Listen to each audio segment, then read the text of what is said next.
لیے جائے تم کو مردہ نہ کہو، وہ زندہ ہے لیکن تمہیں شعور نہیں۔ ذرا غور کرو، جب شہید ایک عام سا بندہ ہے، بس میدان جنگ میں گیا، میدان جہاد میں گیا، اللہ کے دین کے مدد کے لیے، نصرت حق کے نصرت اللہ رب العزت کی اللہ رب العزت کی رضا کے خاطر میدان جہاد میں پہنچا ہے، عام سا بندہ ہے، نماز ایک بھی نہیں پڑھی، روزہ ایک بھی نہیں رکھا، بس ابھی اسلام لے کر آیا اور ایمان لانے کے بعد جنگ کے میدان میں گیا، قتل ہو گیا، شہید ہو گیا، وہ شہید ہے۔ اللہ فرماتا ہے کہ ایسے شخص کو نماز ایک بھی نہیں ہے، روزہ ایک بھی نہیں ہے، حج ایک بھی نہیں ہے، زکات کچھ بھی نہیں دی ہے، لیکن ایمان لانے کے بعد میری راہ میں قتل ہو گیا، اس کو مردہ نہ کہو۔ تو یہ ایک عام بندے کی بات ہے جس نے اپنی زندگی کو اللہ رب العزت کی رضا کے لیے سویرا بھی گزارا ہو، شام بھی گزارا ہو، رات بھی گزارا ہو، سانس لی ہو تو اللہ کی مرضی کے لیے، سانس نکالی ہو تو اللہ کی مرضی کے لیے، زبان ہلائی ہو تو اللہ کی رضا کے لیے، اپنے رب کو راضی کرنے کے لیے جس نے سارے پہر گزارے ہو، تو وہ اللہ کا کس قدر مقرب بندہ ہوگا۔ جب ادنا سلامت ہے تو اعلیٰ کتنا سلامت ہوگا۔ سبحان اللہ سبحان اللہ۔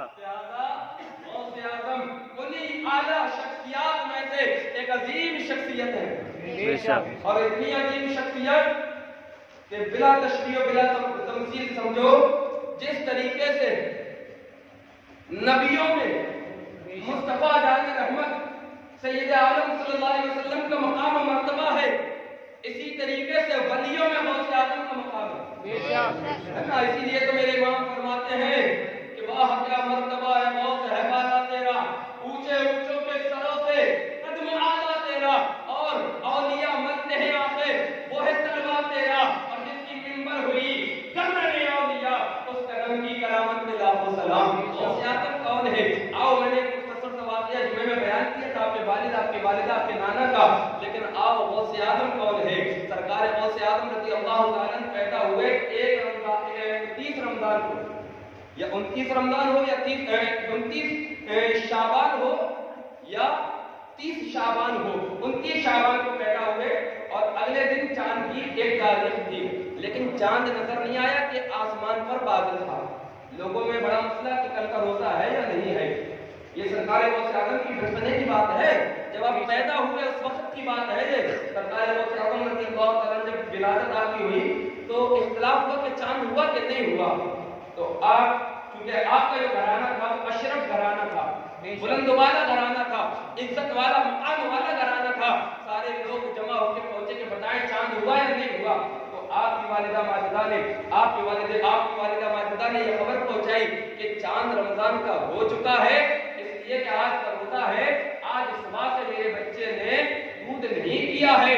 اور جب لوگوں نے تحقیق کی تو سب کو یہ پتا چلا کہ واقعی میں چاند ہو چکا ہے۔ سبحان اللہ سبحان اللہ، ہو چکا ہے۔ غوث اعظم دنیا میں آ رہے ہیں، آتے آتے پیغام دے رہے ہیں کہ ابھی روزہ مجھ پہ فرض نہیں ہے، لیکن رمضان کا مہینہ اتنا عظمت والا ہے کہ اس مہینے میں کھانا پینا مسلمان کو زیبا نہیں دیتا، مسلمان کو کھانا پینا زیبا نہیں دیتا، اگرچہ مجھ پہ فرض نہیں ہے، لیکن غوث اعظم نے پہلے دن سے ہی روزہ رکھ کے بتایا کہ میرے رب کو روزہ بڑا پسند ہے۔ بے شک مقام و مرتبہ آپ کا کیا ہے؟ آپ چھوٹے سے تھے، علم دین سیکھنے کی آپ کو طلب ہوئی، تڑپ اٹھی دین سیکھنے، دین پڑھنے کے لیے۔ آج ہم لوگ دین سے دور ہے نا، نہ پڑھتے ہیں نہ پڑھاتے ہیں، ہے نا۔ 85% مسلمان جو آبادی ہے، مسلم آبادی، اس کے اندر 85% ایسے لوگ ہیں جو تعلیم سے دور ہیں، چاہے وہ عصری تعلیم ہو چاہے وہ دینی تعلیم ہو۔ مدرسے میں بچے کو پڑھنے بھیجتے ہیں، مسجد میں حافظ جی مولانا کے پاس، لیکن کبھی والدین نے اپنے بچوں سے یہ نہیں پوچھا ہوگا کہ بیٹا کیا پڑھ کے آیا ہے۔ اسکول بھیجیں گے تو بڑا سجا کے، سوار کے، کنگا تیز سب کر کے، ڈریس پہنا کے، اور مسجد جب بھیجیں گے پڑھنے کے لیے تو پھٹی بنیان ہے تو بھیج رہے، سمجھے، پاجامہ پھٹا کے بھیج رہے۔ دین کی تعلیم کو ہم نے ہلکا سمجھ لیا، اسی لیے آگے پیچھے آ گئے۔ اگر دین کے علم کو ہم نے مقدم کیا ہوتا ہر معاملے میں تو ہمارے دین کا علم یہ ہے جو ہمیں دنیا کے سارے علوم سکھاتا ہے۔ القصہ مختصر یہ کہ غوث اعظم کو جب طلب ہوئی نا دین سیکھنے کی، دین پڑھنے کی، تو آپ بغداد پہنچ ایران کے ایک مکتب میں جاتے ہیں پڑھنے کے لیے. جب سرکار غوث اعظم کتابوں کو سینے سے لگا کے ہوتے نا مدرسے میں, تو ایک غیب سے آواز دینے والا آواز دیتا ہے, اے بچوں راستہ دو, جگہ دو, اس لیے کہ یہ اللہ کا محبوب بندہ ہے. سبحان اللہ. بچپنے کا عالم ہے یہ غوث اعظم کا. اور جب آپ پڑھنے بیٹھے نا تو غوث اعظم رضی اللہ تعالیٰ عنہ کے استاد محترم کہتے ہیں بیٹا پڑھو بسم اللہ الرحمن الرحیم. تو آپ نے اعوذ باللہ بھی پڑھا, بسم اللہ بھی پڑھا, اور اس کے بعد کہتے ہیں اٹھال کے سناؤ کچھ. استاد کہتے ہیں کیا سناؤ گے, سناؤ. آپ پڑھنا شروع کرتے ہیں الحمدللہ رب العالمین الرحمن الرحیم مالک یوم الدین ایاک نعبد و ایاک نستعین اهدنا الصراط المستقیم صراط الذین انعمت علیہم غیر المغضوب علیہم ولا الضالین آمین. بسم اللہ الرحمن الرحیم الف لام میم. اس طریقے سے آپ پڑھتے چلے گئے. ایک پارہ پڑھا, دو پڑھے, تین پڑھے, چار پڑھے. استاد بھی بڑی محبت کے ساتھ سن رہے ہیں. 5 پڑھے, 6 پڑھے, 7 پڑھے, 8 پڑھے.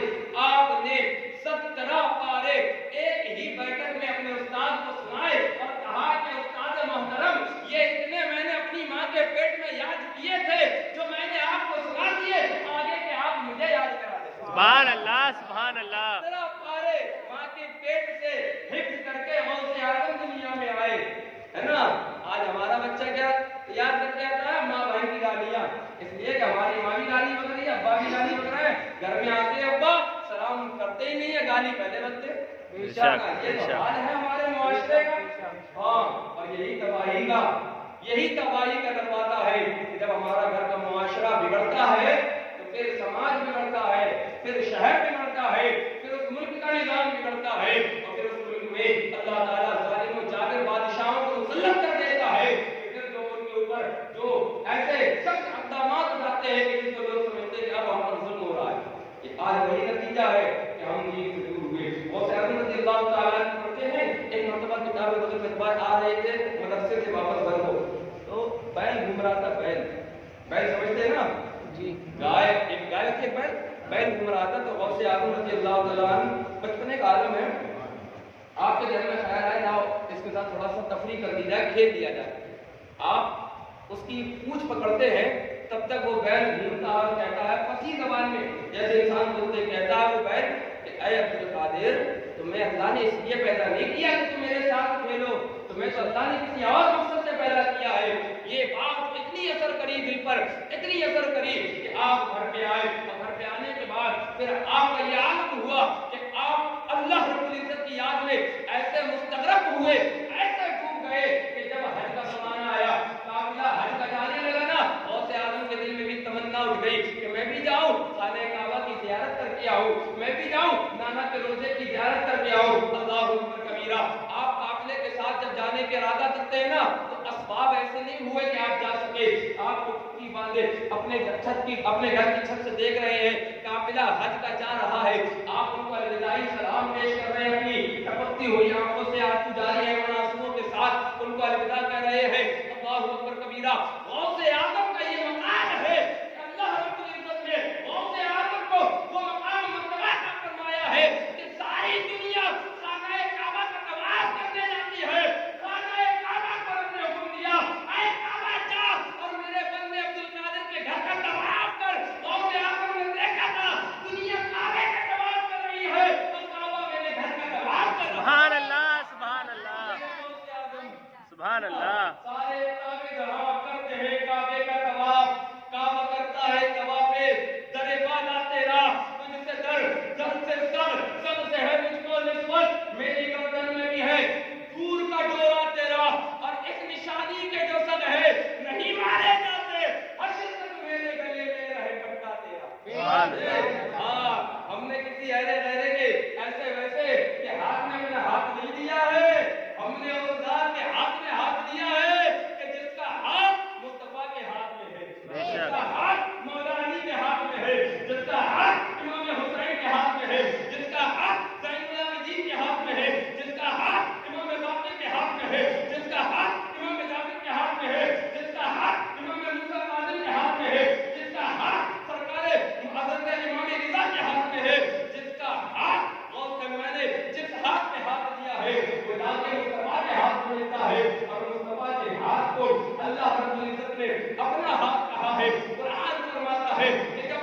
نے اپنے ہاتھ سے کنکریاں پھینکی تھی کافروں پر، تو اللہ نے فرمایا کہ اے محبوب جو کنکریاں تم نے پھینکی وہ تم نے نہیں پھینکی بلکہ اللہ نے اپنے دستے قدرت سے پھینکی۔ ہمارا تعلق اللہ سے ہے، ہمارا تعلق مصطفیٰ سے ہے، اس لیے کہ ہم اس در کے سوالی اور اس در کے کتے ہیں جس کو دنیا غوث اعظم کہتی ہے۔ بے شک غوث اعظم رضی اللہ تعالیٰ کے ہاتھ میں ہم نے ہاتھ دیا ہے، کوئی ہمیں ایسا ویسے کا مدد نہ سمجھے۔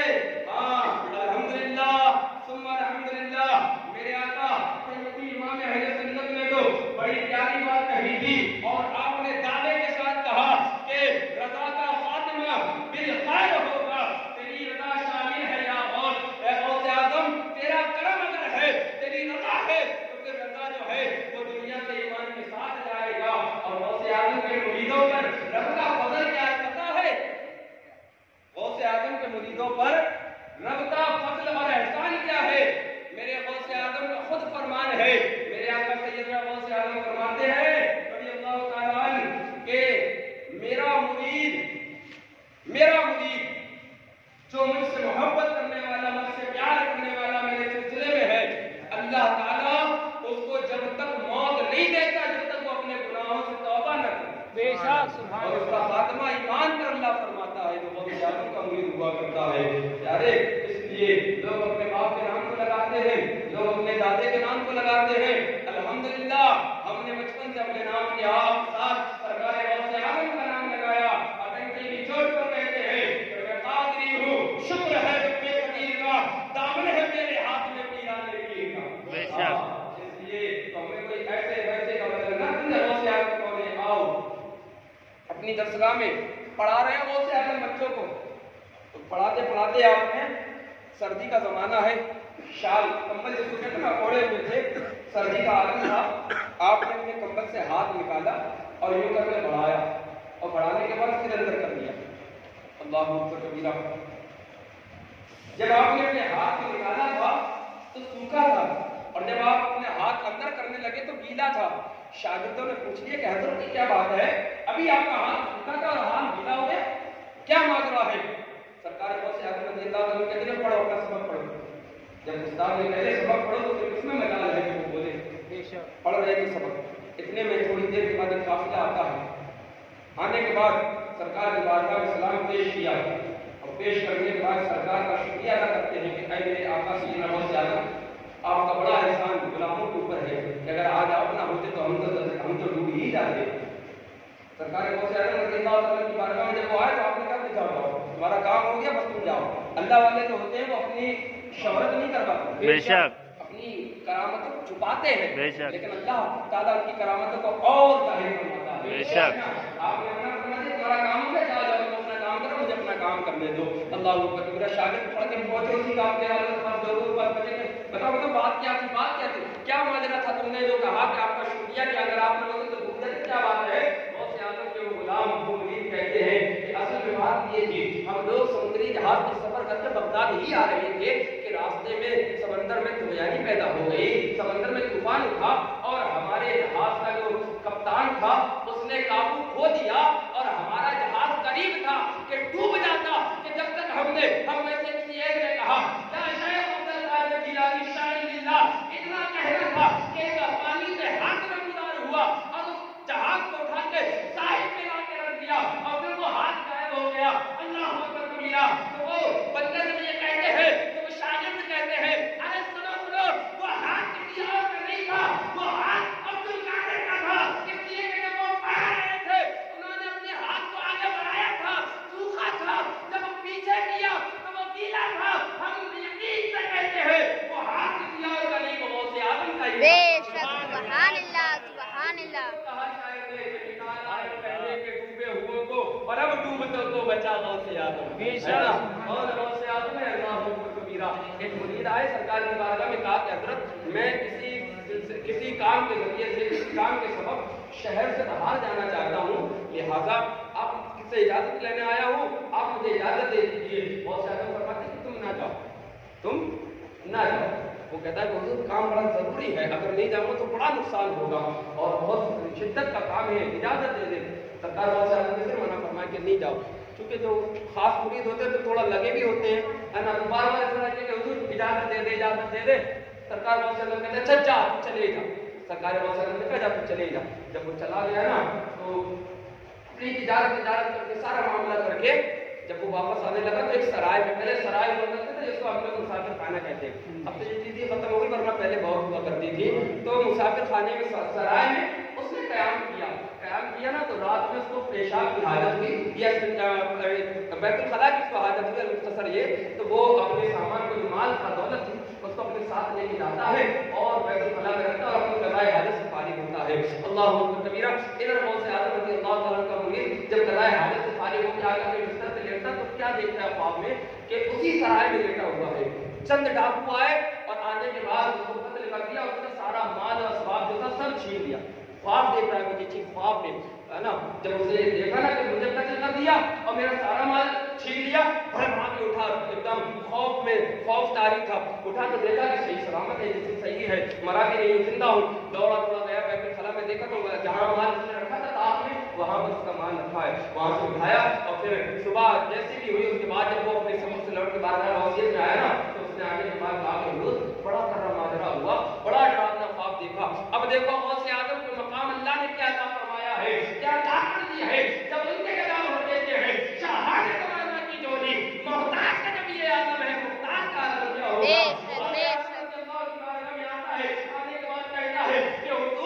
میرے ساتھ بڑا عجیب معاملہ ہوا. میں نے بڑا ڈراؤنا خواب دیکھا بڑا بھیانک خواب دیکھا کہ کسی نے مجھے قتل کر دیا اور میرا سارا مال لوٹ لیا. اور سے آگے فرماتے ہیں کہ نادار تو ابھی بھی نہیں سمجھا. ہم تجھ سے منع کر رہے تھے مت جا مت جا مت جا لیکن تو باز نہیں آیا. جب تو چلا گیا نا تو میں نے اپنے رب کی بارگاہ میں مصلی بچھا کے دعا کی کہ مولا میرے مرید کی حفاظت فرما جو تیرے ساتھ حقیقت میں ہونے والا تھا اللہ تعالیٰ نے تیرے ساتھ وہ خواب میں معاملہ فرما دیا. سبحان اللہ سبحان اللہ. ہونے والا تھا اللہ نے تیرے ساتھ وہ معاملہ خواب میں فرما دیا. تو لہذا غوث اعظم وہ ہے کہ اللہ نے وہ مقام عطا فرمایا ہے. ایک سائلہ ایک خاتون آئی آنے کے بعد عرض کرتی ہے سرکار پاک اعظم صلی اللہ کی بارگاہ میں کہ حضور میری کوئی اولاد کوئی نہیں کچھ عطا کر دیں دعا کر دیں اولاد ہو جائے. غوث اعظم رضی اللہ عنہ فرماتے ہیں اپنے مصلی کو بچھایا دعا کرنے والی تک کہ جب تک دستک دروازے پہ حضرت خضر علیہ السلام ہے اللہ کی نبی ہے بڑے جلیل القدر اور تمام نبیوں سے آپ نے ملاقاتیں کی ہے نا. آپ کی جو پیدائش کے بعد سے اور اس کے بعد امت مسلمہ سے بھی ملاقاتیں کرتے ہیں ہم سے آپ سے بھی ملاقات کرتے ہیں لیکن ہم لوگ ان کو نہیں پہچان پاتے. اللہ کے جلیل القدر نبی حضرت خضر علیہ السلام آنے کے بعد دستک دی کہ اے شخص اللہ تعالیٰ نے منع فرمایا ہے اللہ تعالیٰ نے اس کے لیے کوئی اولاد نہیں رکھی اس مقدر میں کوئی اولاد نہیں ہے لہذا آپ دعا نہ کریں. سرکار غوث اعظم نے کہا اچھا آپ نے مصلی بچھایا اور مصلی بچھانے کے بعد اللہ کی بارگاہ میں اپنے ہاتھوں کو اٹھایا اور کہا کہ مولا تو نے لکھا ہے اس کے نصیب میں اس کے مقدر میں کوئی اولاد نہیں ہے تجھے معلوم تھا نا یہ میرے پاس آئے گی یہ عورت میرے پاس آئی گی تو جانتا ہے علیم و خبیر ہے تیرے اوپر سب چیز روشن ہے تجھے معلوم تھا یہ میرے پاس آئے گی مجھ سے کہے گی دعا کے لیے اور میں دعا بھی کروں گا تو اے میرے مولا کیا تو یہ پسند کرتا ہے کہ یہ یہاں سے خالی ہاتھ چلے جائے اور جانے کے بعد کہے کہ میں تو سب جگہ ہو گئی عبد القادر کے دربار میں بھی ہو گئی مجھے کچھ نہیں ملا. اے مولا کیا میں تیرا پیارا نہیں ہوں کیا میں تیرے محبوب کا نوازا نہیں ہوں میری دعا کو قبول فرما. اللہ اکبر کبیرہ. میرے آقا غوث اعظم نے مصلی بچھا کے جب رب کی بارگاہ میں دعا کی نا تو اللہ تعالیٰ کے پیارے محبوب سیدنا غوث اعظم رضی اللہ تعالیٰ نے خاتون سے پوچھا بتا کتنی اولاد چاہیے. بتا حضرت غوث اعظم رضی اللہ تعالیٰ نے سرکار دو عالم صلی اللہ علیہ وسلم کے توسل سے جب رب کی بارگاہ میں دعا کی ہے کہ اے مولا جب آئی ہے میرے دربار پر آئی ہے میری بارگاہ میں تو اب یہ خالی ہاتھ نہ جائے اس کی مراد پوری ہو جائے اس کی جھولی بھر جائے آئی کی خالی اس کی مقدر میں 7 اولادیں عطا فرما دے. اللہ اکبر کبیرہ. آئی تھی تو بات تھی لیکن جب واپس گئی ہے تو اللہ رب العزت کے پیارے محبوب غوث اعظم کی صدقے میں اللہ نے اس کو 7 اولادوں سے نوازا ہے اور وہ 7 اولاد کی ماں بنی ہے. اللہ اکبر کبیرہ. یہ غوث اعظم ہے. کون غوث اعظم جن کا مقام مرتبہ سمجھنا چاہتے ہو ایک شخص آیا کرامتیں اتنی ہیں سرکار غوث اعظم کی اگر بیان کرتے رہیں تو بڑا وقت چاہیے سرکار غوث اعظم کی کرامتیں ختم نہیں ہوگی. ایک شخص آیا آنے کے بعد کہنے لگا کہ حضور میرا باپ انتقال کر گیا, میں نے خواب میں دیکھا عذاب میں گرفتار ہے. کائے میں عذاب زور سے بولو, عذاب میں عذاب میں گرفتار ہے. سرکار کرم فرمائے کچھ اس کا حال بہتر ہو جائے. اور زیادہ پوچھتے ہیں کہ بتا میرا باپ مجھ سے مرید ہے؟ وہ شخص کہتا کہ نہیں حضور آپ سے مرید نہیں ہے. سرکار غوث اعظم رضی اللہ تعالیٰ عنہ پھر اس سے پوچھتے ہیں یہ بتا کہ کبھی وہ میرے ذکر کی محفل میں آیا, میرے مدرسے میں آیا؟ تو وہ شخص کہتا کہ ہاں حضور وہ آپ کے ذکر کی محفل میں شریک ضرور ہوئے ہیں.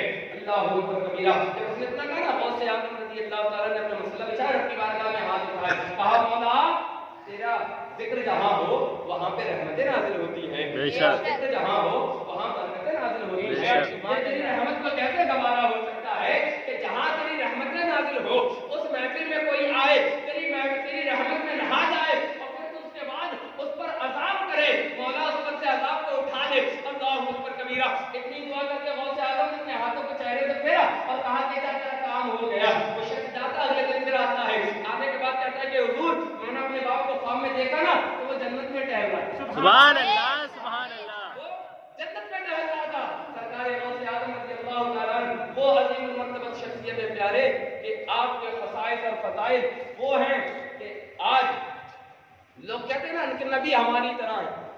یہ جملہ بڑا سننے کو ملتا ہے نا.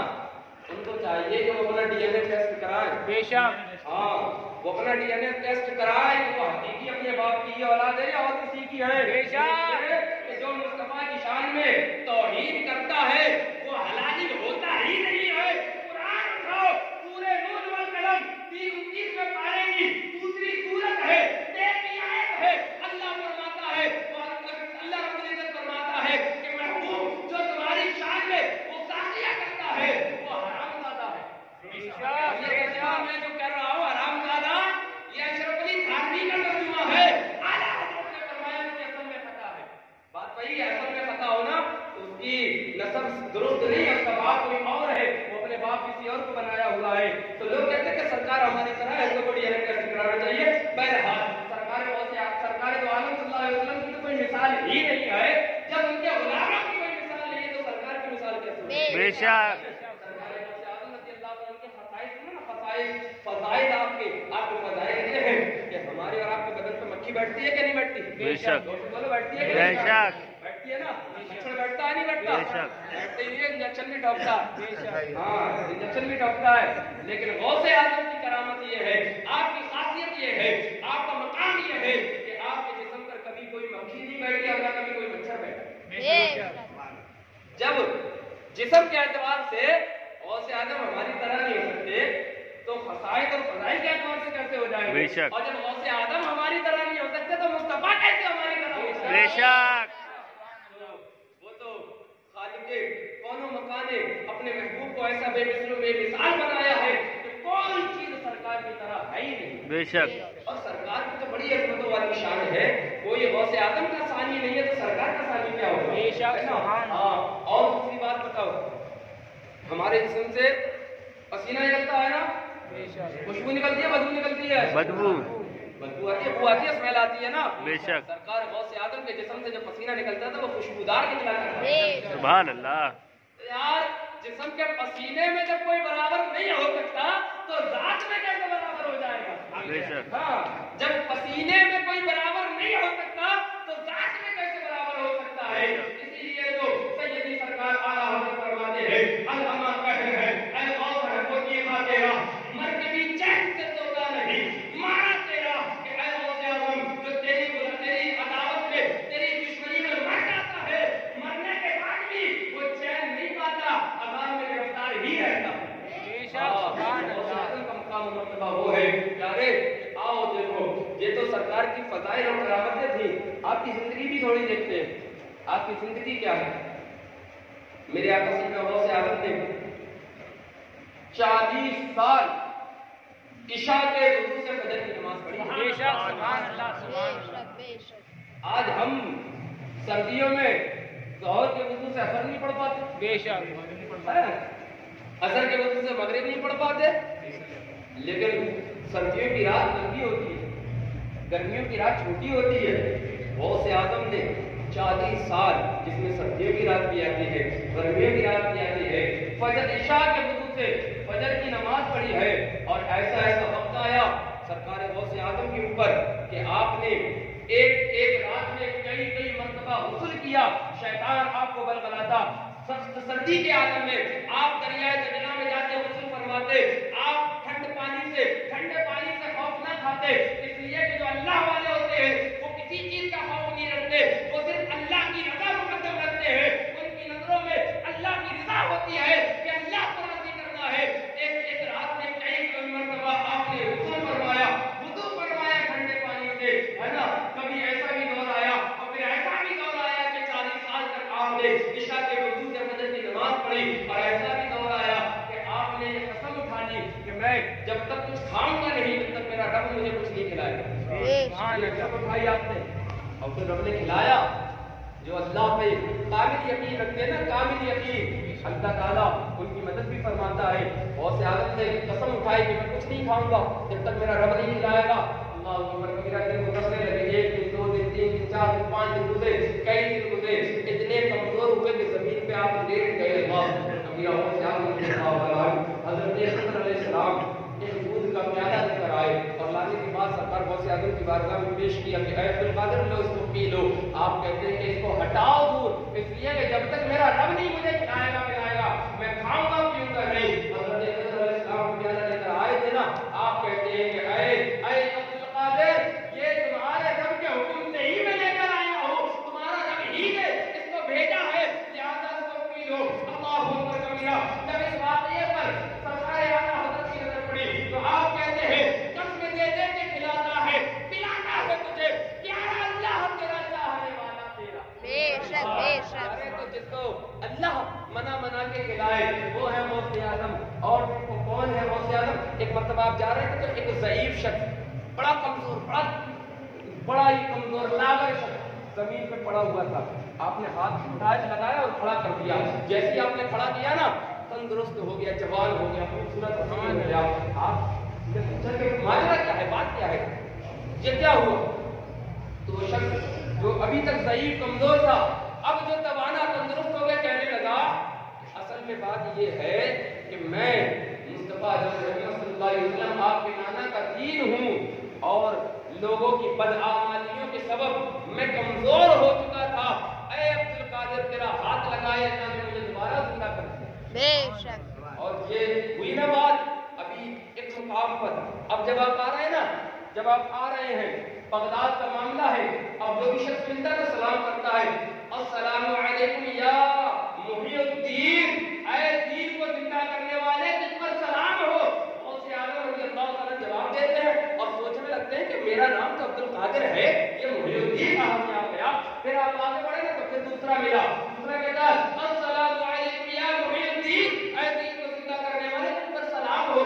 آپ نے جواب دیا، اس کے بعد پھر یہی سوچ رہے، سوچتے جامع مسجد میں جب داخل ہوئے نا تو ساری جامع مسجد کے جتنے لوگ تھے سب نے ایک سوال ہو کے سلام کیا، السلام علیکم یا محی الدین، اے دین کو زندہ کرنے والے تجھ پر سلام کی ہو۔ غوث اعظم رضی اللہ تعالیٰ عنہ یہ سوچ ہی رہے تھے کہ غیب سے یہ ندا آتی ہے، اے عبدالقادر تم نے ہمارے دین کو زندہ کیا، ہم نے تمہارا نام محی الدین رکھ دیا۔ سبحان اللہ، ہمارے پاس ایک محی الدین ہے، ایک معین الدین ہے نا، ایک ہاتھ میں ہمارے غریب نواز کا دامن ہے، دوسرے ہاتھ میں ہمارے غوث اعظم کا دامن ہے، ہمارا بیڑا یہاں بھی پار ہے، ہمارا بیڑا وہاں بھی پار ہے۔ بے شک سبحان اللہ سبحان اللہ۔ کوئی آگے جو ہے نا پتھروں پہ سر پٹے، کھمبوں سے سر پیٹے، دیواروں کو توڑے سروں سے، ان کے پاس کچھ نہیں ہے، ہمارے پاس بہت کچھ ہے الحمدللہ۔ بے شک اس لیے کہ ہم نے سارے ولیوں کا دامن پکڑا ہے اور سارے ولیوں کے ہاتھ میں مصطفیٰ کا دامن ہے،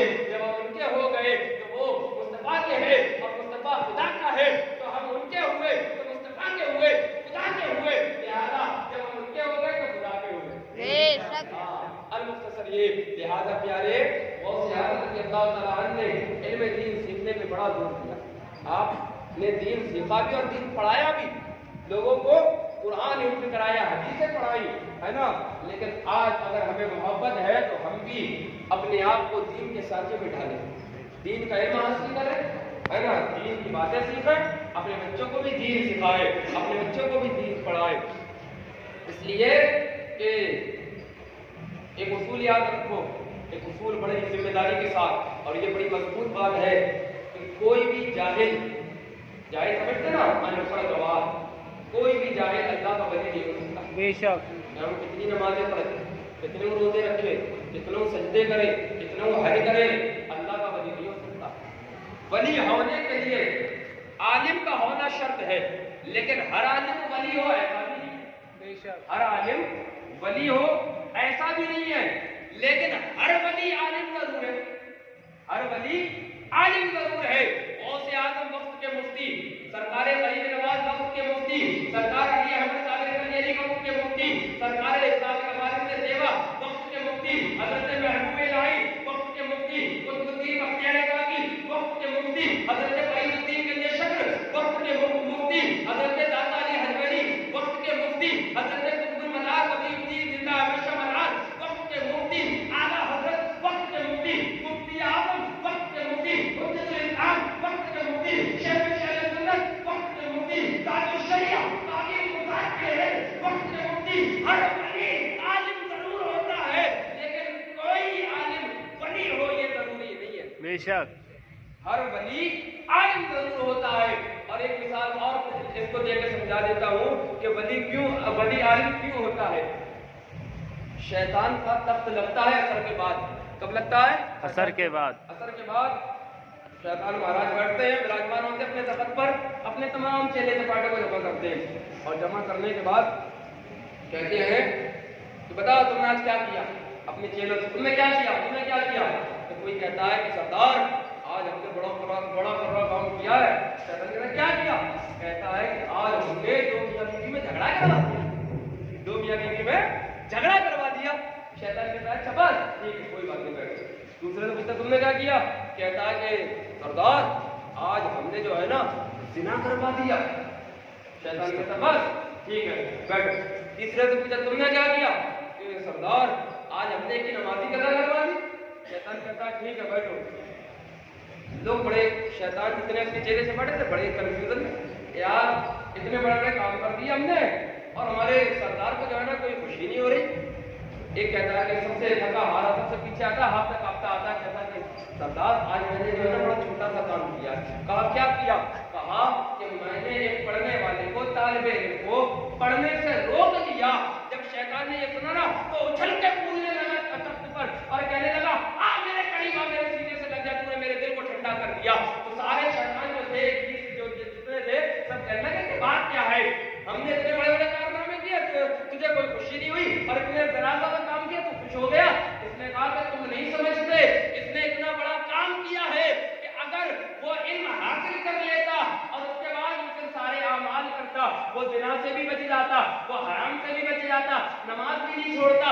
اس نے جڑ کو ہی قابو میں کر لیا۔ تم لوگوں نے تو اوپر کے معاملے کو دیکھا، اس نے جڑ کو پکڑ لیا، لہٰذا اس نے میرا دل خوش کر دیا۔ تو چیلے کہتے ہیں کہ ہمارے بات سمجھ میں نہیں آتی، باؤنسر جا رہی ہے، کچھ اور طریقے سے سمجھاؤ۔ کہا کہ ٹھیک ہے تمہیں سمجھاتا ہوں۔ سمجھانے کے بعد اس نے کہا کہ دیکھو تمہیں ایسے سمجھاتا ہوں۔ اپنے چیلوں کو ساتھ میں لیا نا، شیطان کو کوئی دیکھ پاتا ہے؟ نہیں دیکھ پاتا نا، لیکن شیطان ہم سب کے ساتھ لگا ہوا ہے کیونکہ وہ ہمارا کھلا دشمن ہے نا۔ تو شیطان انسان کی شکل میں آیا، اور شیطان کے اندر یہ خاصیت ہے وہ کسی کی بھی شکل لے لیتا ہے نا، کسی کی بھی شکل لے لیتا، کتا بن جائے، بلی بن جائے، ہے نا، انسان بن جائے، کوئی بھی بن جائے۔ تو شیطان ایک انسان کی شکل میں اپنے چیلے چپاٹے کے ساتھ آیا نا، اس کے چیلے چپاٹے نظر نہیں آتے، تو شیطان کو خالی نظر آتا ایک عبادت گزار، عبادت کرنے والا، سجدے کرنے والا، راتوں کو تہجد پڑھنے والا، عام سمجھتا تھا، عبادت گزار تھا۔ اس کو روکا، روکنے کے بعد کہا کہ بھیا ایک بات سنو، رک جاؤ، ایک مسئلہ ہے، میرا مسئلہ حل کر دو۔ شیشی نکالی، شیشی چھوٹی سی، مثال لے لو عطر کی شیشی چھوٹی سی ہوتی ہے نا، عطر کی شیشی نکالی اور کہا کہ یہ بتاؤ اس شیشی کے اندر یہ پوری دنیا آ سکتی ہے؟ تو چونکہ وہ عبادت کرنے والا تھا، عالم نہیں تھا، علم والا نہیں تھا، خالی سجدے کرنے والا تھا، تو وہ شخص وہ بندہ کہتا ہے بات عابد کہ یار بے وقوفہ والی باتیں کرتے ہو، اتنی سی شیشی ہے، اتنی سی شیشی میں پوری دنیا کیسے آ جائے گی؟ کیسی بے باتیں کرتے ہو، نہ کچھ نہیں آنے کا اس کے اندر، جاؤ دماغ خراب کرنے چلے آئے، ہے نا۔ ابلیس نے کہا کہ بس ٹھیک ہے آپ جا سکتے ہیں، بس یہی پوچھنا تھا، پوچھ کے چلا گیا۔ پھر تھوڑی دیر کے بعد اس نے کہا کہ کرتے ہیں. ایک جگہ پہنچا نا تو عالم صاحب علم والے شخصیت ہے نا جا رہے تھے بڑی تیزی پہ, جلدی جلدی قدم بڑھا کے. اس نے کہا کیا بات ہے؟ کہا کہ وہ ایک مسئلہ مجھے پوچھنا ہے. عالم صاحب کہتے ہیں جلدی پوچھو, میرے پاس وقت کم ہے, نماز قضا ہونے کا خطرہ ہے, وقت نماز میں کم رہ گیا, جلدی پوچھو کیا بات ہے. تو وہ ابلیس نے جو ہے نا وہ شیشی میں نکالی. کہا کہ وہ مسئلہ یہ ہے کہ یہ چھوٹی سی شیشی ہے نا, کیا اس کے اندر پوری دنیا آ سکتی ہے؟ عالم کہتے ہیں خبیث لگتا ہے شیطان ہے, یہ چھوٹی سی شیشی تو بہت بڑی ہے. اللہ چاہے تو سوئی کے ناکے میں ساری زمین اور سارے آسمانوں کو ڈال دے, یہ شیشی تو بہت بڑی چیز ہے. جب انہوں نے یہ کہا نا تو شیطان کہتا ہے کہ بس آپ جائیے جائیے گا, یہ میرا کام ہو گیا. کام ہو گیا. اپنے چیلوں کے پاس آیا, آنے کے بعد کہتا دیکھا تم نے کیا دیکھا, کیا سیکھا, کیا سمجھا؟ کہتے کہ ہمارے کچھ سمجھ میں نہیں آئی. تو ابلیس کہتا ہے کہ دیکھو اس پہلے شخص نے جو نمازیں بھی پڑھتا تھا, روزے بھی رکھتا تھا, سجدے بھی کرتا تھا, علم نہیں تھا, اس نے علم نہ ہونے کی وجہ سے اللہ کی قدرت کا انکار کر دیا. جب اللہ کی قدرت کا انکار کر دیا, ساری نمازیں بیکار ہو گئی, سارے روزے بیکار ہو گئے, سارے سجدے بیکار ہو گئے, ساری عبادتیں بیکار ہو گئی. اب اس کے پلے کچھ نہیں رہا, وہ بالکل کنگال ہو گیا.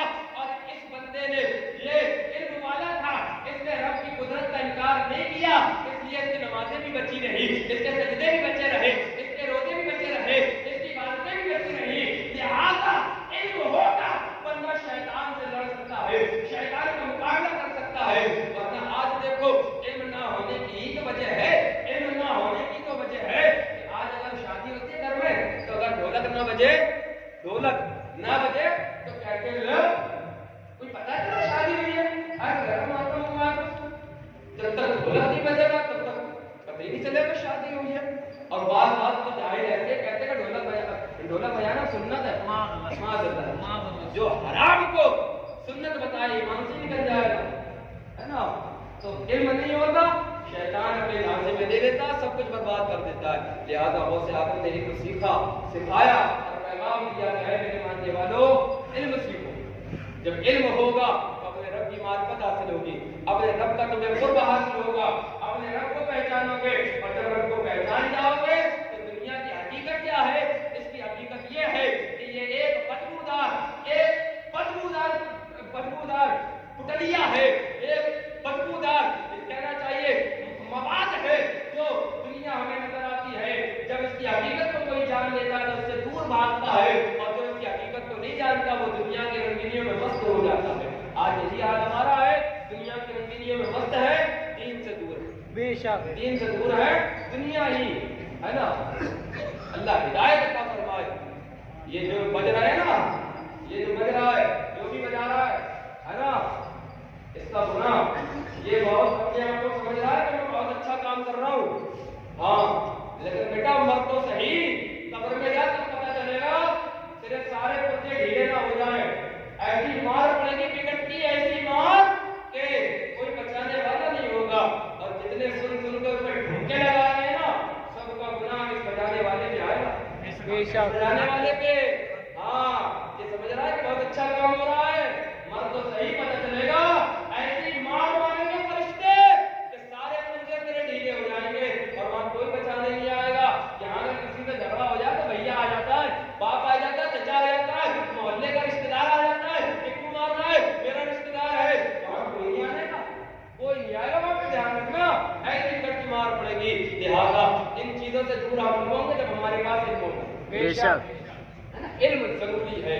ہمیں جب معلوم ہوگا یہ حرام ہے, حرام ہے, حرام ہے, یہ کوئی کرے حرام ہے, اور جو اس میں شریک ہو وہ بھی گناہ گار ہے. بے شک کرے گا وہ بھی گناہ گار. مثال کے طور پہ آپ کو سمجھا دیتا ہوں. آپ لوگ یہاں پہ بیٹھے ہوئے ہیں نا, مسجد میں بیٹھے ہیں, اللہ کے گھر میں بیٹھے ہیں, ذکر اللہ اور اس کے رسول اور اس کے محبوب بندوں کے ذکر کی محفل میں بیٹھے ہیں. جس نے اس کا انعقاد کیا وہ بھی ثواب پائے گا, آپ سب کو بھی ثواب ملے گا, اور آپ سب کو جو ثواب ملے گا اس محفل کو قائم کرنے والے کو بھی وہ ثواب ملے گا. سب کو برابر ملے گا, اور پھر سب کے برابر اس کو بھی ملے گا. اسی طریقے سے اگر کوئی گناہ کرتا ہے, جس نے گناہ کا دروازہ کھولا, جس نے گناہ کا دروازہ کھولا, تو اس گناہ میں جتنے لوگ داخل ہوئے, اس گناہ کے دروازے کھولنے والے کو بھی گناہ ملے گا, اور سب کو بھی ملے گا جو داخل ہوئے, اور پھر ان سب کا ملا کے اس کو دوبارہ ملے گا کہ تو نے دروازہ کھولا تھا نا, تو پہلے آپ